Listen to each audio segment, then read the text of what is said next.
టాపిక్లోకి వెళ్ళే ముందు నాకు లీడ్ పాయింట్ కాదు. ఏంటి ఆ లీడ్ పాయింట్? ముస్లిమ్స్ అంటే ఎవరు? అబ్దుల్ కలాం, షిరిడి సాయి ముస్లిమే.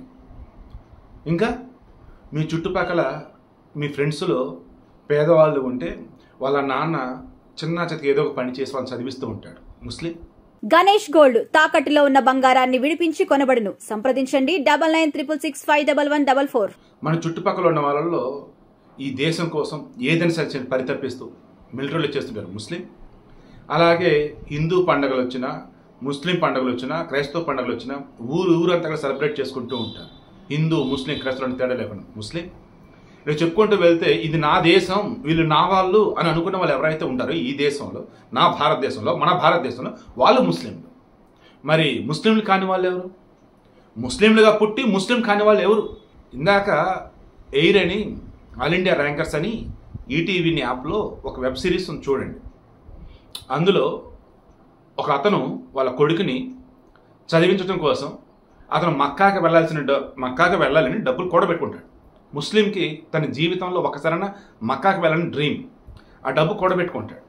ఆ పిల్లోడి చదువుకి ఈ డబ్బుని ఇవ్వబోతున్నప్పుడు టీచర్ మధ్యలో తాను ఇచ్చేది అన్నమాట డబ్బులు. తాను అనిద్ది, నా పెళ్ళి జరిగితే మా నాన్న మా ఇంట్లో ఆనందపడతారు. అదే మన బిడ్డ, దట్ మీన్స్ ఆ వచ్చిన అతని యొక్క కొడుకు ఐఐటీలో ర్యాంక్ కొడితే ఊరంతా బాగుపడిద్ది, ఈ దేశం కూడా చాలా హ్యాపీగా ఫీల్ అవుతారు అన్నప్పుడు, మక్కా మీరు దేవుడి కోసం ఉంచుకున్నది అది అలాగే ఉంచండి, దేవుడి దగ్గరికి వెళ్ళండి, అది నేను తీసుకుంటే నాకు పాపం తగిలిద్ది అని అంటుంది.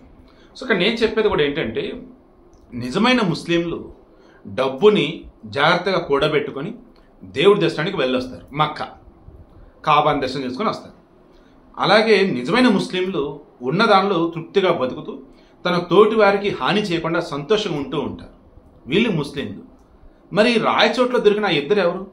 Abu Bakr Siddiqui alias Amanullah, ఇంకోడు మహమ్మద్ అలీ అలియాస్ మన్సూర్ గారి వయసు 47 సంవత్సరాలు, ఈ అబూ బకర్ సిద్దికి వయసు వచ్చేసి 52 సంవత్సరాలు. 30 సంవత్సరాలుగా రాయచోట్లో ఉన్నారండి వాళ్ళు. అబూ బకర్ సిద్దికి భార్య వచ్చేసి సైరా భాను, వీడి భార్య వచ్చేసి మన్సూర్ భార్య వచ్చేసి షమీన్. ఇంటిలో వెతికితే దీని అమ్మ జీవితం మనుషులేని అసలు వాళ్ళు. సూట్ కేస్ బాంబులు, ఇంప్రొవైజ్డ్ ఎక్స్ప్లోజివ్ డివైస్, ఐఈడి బాంబులు. ఒరే నాయన, ఏకంగా ఫ్యూయల్ ఆయిల్ కలిపినటువంటి, ఇంధనమాయిల్ కలిపినటువంటి పొటాషియం నైట్రేట్, పొటాషియం క్లోరైట్, పేలుడు పదార్థాలు దారుణంగా ఉన్నారు అసలు అక్కడ. ఇల్లేనా రాదే?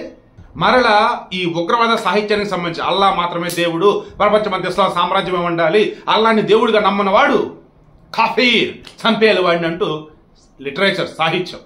పిల్లలు ఏం చేస్తున్నా అనకూడదు కానీ, సరే వీళ్ళంటే సైకో నా కొడుకులు. పిల్లలకి ఏమైంది? దేశం ఇప్పుడు భార్య ఇద్దరు, అతని భార్యని ఏమో భార్యని లోపలేశారు. ముందు కడప సెంట్రల్ జైల్లో ఉన్నారు. ఈడిని ఎవరిని?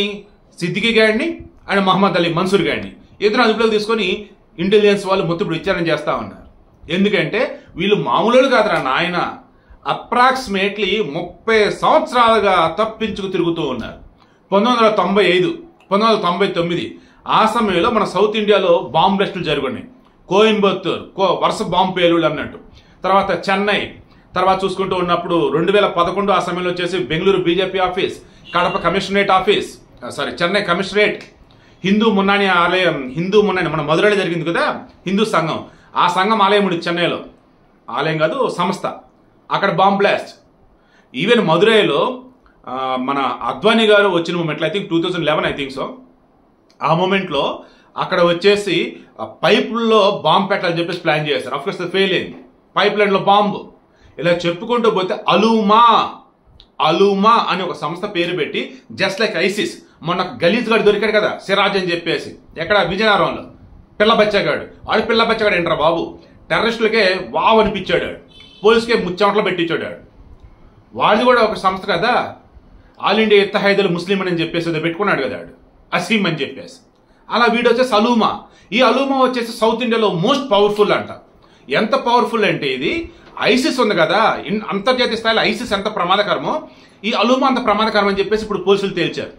వాస్తవానికి ఆపరేషన్ సింధూరుకి ముందు పెహల్గాంలో మన హిందువులను 26 మంది 28 మందిని చంపేసారు. చూసారా అడిగి? మరి నిజంగా వాళ్ళు మాత్రం చనిపోయారు. వారు చనిపోతున్నప్పుడు అనుకొని ఉంటారు, మా ప్రాణాలు పోయాయి, ఇంకొక ప్రాణం కూడా పోకూడదు, దేశమంతా అలర్ట్ కావాలి, మా ప్రాణాలను ఏవైతున్నాయో ఓ రకంగా ఇది మేము ప్రాణాలు అర్పించాం ఈ దేశం బాగు కోసం చెప్పేసి వాళ్ళు గట్టిగా కోరుకున్నారండి. ఆ తర్వాత ఆపరేషన్ సింధూర్ జరిగిందా, పాకిస్తాన్ టెర్రరిస్ట్ కార్యాలయం ఏరు అవతల పడేశారా. ఇక ఇండియాలో మొత్తం చెక్ చేస్తుంటే ఓరే బాబో యూట్యూబర్ల ముసుగులో కొంతమంది, జర్నలిస్టు ముసుగులో కొంతమంది, ఒక సాధారణమైనటువంటి చిన్న షాపు నడుపుకుంటూ ఉన్నటువంటి ముస్లిమ్స్ రూపంలో టెర్రరిస్టులు ఇంకొంతమంది, కాలేజ్ స్టూడెంట్స్ కొంతమంది. ఈ అబూబకర్ సిద్దికి వీడు వచ్చేసి రాయచోట్ల ఒక ఉర్దూ పాఠశాల ఎదుట చిన్న షాప్ పెట్టుకుంటూ ఉన్నాడు. కమింగ్ టు మన్సూర్, వీడు వచ్చేసి రాయచోట్లో ఒక చిన్న బట్టల కొట్టు పెట్టుకొని ఉన్నాడు. వీళ్ళిద్దరూ వ్యాపార నిమిత్తం అని చెప్పి సడన్గా వెళ్తూ ఉండేవాళ్ళు. వాస్తవానికి టాప్ మోస్ట్ టెర్రరిస్టుల మీద నిఘా ఉండేసరికి వీళ్ళ మీద నిఘా లేకపోయేసరికి మొత్తం మీకు ఇండియా మొత్తం అటు ఇటు వెళ్ళి జల్లెడ పడుతున్నారు. ఆల్మోస్ట్ ఏపీలో ఉన్నటువంటి కీలకమైన నగరాల్లో బాంబ్ బ్లాస్ట్ చేయడానికి మొత్తం రెడీ చేసుకున్నారు. వాటిని ఇంటెలిజెన్స్ బయటికి ఇవ్వట్లేదు కానీ భయపడతారని చెప్పేసి ఏపీలో కీలకమైన 3 నగరాలకు సంబంధించిన మ్యాప్లు, ఎక్కడెక్కడ బాంబులు పెట్టాలి ఏంటి మొత్తం స్కెచ్. అరే 1 కాదు 2 కాదురా బాబు, అసలు top most intellectuals with technology ఉన్న వాళ్ళు ఉంటారు చూశారు, అంత ఎక్విప్మెంట్ వీళ్ళ దగ్గర ఉంది.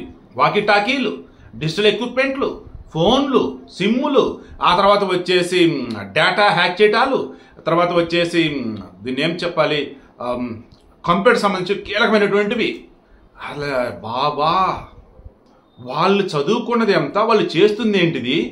రాయచోటి ఆంధ్రప్రదేశ్లో ఎక్కడో ఉన్నటువంటి ఒక మారుమూల చిన్నపాటి పట్టణం, అక్కడ ఇంత దారుణమైన టెర్రరిస్టులా.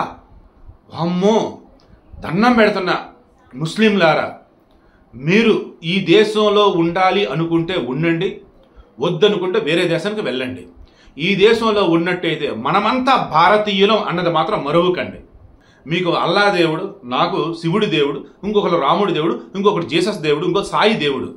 మనమంతా కూడా మనకు నచ్చిన వాళ్ళని పూజిస్తూ ఉన్నాం, ప్రార్థిస్తూ ఉన్నాం. అంతేగాని తోటి వాడిని చంపమని చెప్పేసి ఏ మతం చెప్పింది, ఏ దేవుడు చెప్పాడు? మీరు ఏదైతే ఖురాన్ అంటూ కొంతమంది బైబుల్ అంటూ ఫాలో అవుతూ ఉన్నారో అందులో చాలాసార్లు మార్పులు చేర్పులు జరగకుండా ఒకసారి మీరు క్రాస్ చెక్ చేయండి. ఐఎమ్ షూర్ ఈ ప్రపంచంలో, ఈ సృష్టిలో, ఈ విశ్వంలో ఏ భగవంతుడు కూడా ఎప్పుడూ కూడా ఆపద వస్తుంది అంటే నీకు ప్రాణాపాయం వస్తుంది అన్న మూమెంట్లోనే అవతల వారిని చంపమన్నాడు కానీ ప్రాణినైనా మనిషినైనా. అంతే తప్ప అకారణంగా నీ దేవుడి కోసమో నీ మతం కోసం నీకున్న పిచ్చి కోసం ఎవరిని చంపని చెప్పలేదురా. ఇంత ఘోరంగా ఉన్నారేంట్రా అసలు. ఏపీకి నిజంగా పెన్ను ప్రమాదం తప్పిందండి. అసలు ఎంత ఘోరం రా బాబు. అసలు రాయచోటు ఎక్కడ, విజయనగరం ఎక్కడ, ఇంకెక్కడ ఉన్నారా ఏపీలో? ముస్లింలు ఎంత దారుణమైనటువంటి టెర్రరిస్టులు ఉన్నారేంట్రా బాబు అసలు ఏపీలో.